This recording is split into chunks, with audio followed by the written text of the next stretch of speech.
Hello mammals, Ben Woodruff here with another falconry video. And this video is actually going to be on shadows and how we need to address them properly to show respect for our birds and help them build that trust. Now, this is a topic that should be talked about more and it isn't.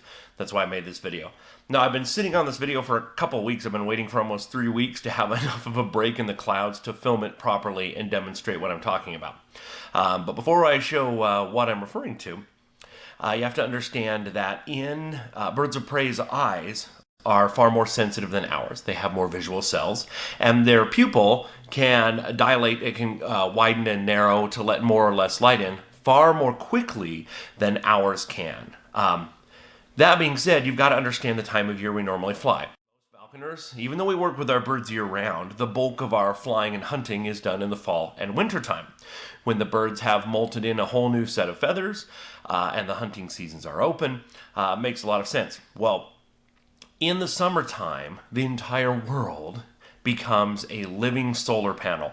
All the leaves, all the blades of grass, every plant that has any greenery whatsoever is absorbing light and converting it into energy. So we don't think about it because we're just looking around, oh, it's green, great, yeah. We don't think about that fact, but a huge chunk of the light coming from the sun is absorbed. In the wintertime, when plants go dormant and they're dropping their feathers and their leaves, the blades of grass lose their greenery, suddenly any tissue that is exposed by the plants is now reflecting light more than absorbing it. So all this light from the sun, it's like a laser storm. There's light everywhere. We don't think about it. We have sunglasses, we work our indoor jobs, we put up our visors in the car. We don't think much about it, but there is far more light bouncing around. Add to that, if you're in an area where there is snow, and snow is just like mirrors, shooting light beams everywhere. Now, birds of prey, they have millions of years of evolution behind them backing up beautiful eyes, but they haven't been working with humans for very long. So, their eyes are normally set to having their pupil very small in the winter, in the daytime. Now, you come in as a falconer, you've trained your bird, you've tried to build trust. And let's use a scenario here. Let's say your falcon dives down and it catches a duck and it's sitting on the ground with the duck. Or you swing the lure, cast it out, your bird catches the lure, is now sitting on it. In both cases, your bird is on the ground. That is really the most vulnerable place for a bird of prey to be. They're mantling. They're like, oh no, is a coyote going to come and get me? Is a bigger bird going to come and attack me? Fight or flight is the main mentality. Now, even a trained bird, still on the ground, you start to see that fight or flight start to kick in, which is one of the reasons why often you'll see falconers on their belly crawling up to the bird, and once they've secured them, then they'll kneel. That is because of any time with your bird that they're going to revert back to a very wild reactive state instead of a thoughtful trusting state. It is on the ground.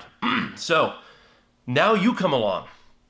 You come walking up to your bird. There's a right way and a wrong way to do that as far as shadows are concerned.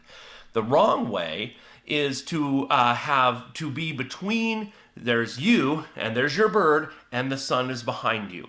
As you approach this way, all of a sudden your shadow casts over the bird, and you appear to the bird as being this giant dark shadow of doom.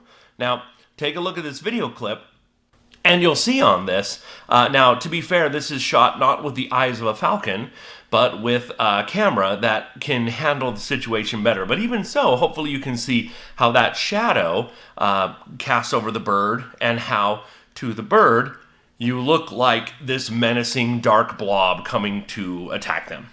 So what do you do instead?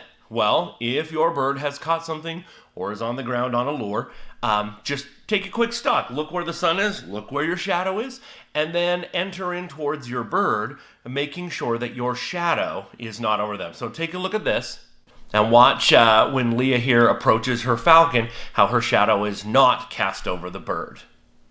And then also look from the bird's perspective and see how, when she is in the light, her falcon can recognize her and understand, hey, This is my falconer coming to pick me up. It's not a coyote, it's not an eagle, it's not a scary monkey person that's going to come and steal my food. So this is a very important principle, particularly with new birds and also with species that are very skittish. Now, this applies year-round, not just in the winter, and it also applies on the fist. If you are holding a bird, you are wise to always take stock of where your shadow is. You're putting on equipment, you're about to put on a hood. Are you a looming shadow to your bird?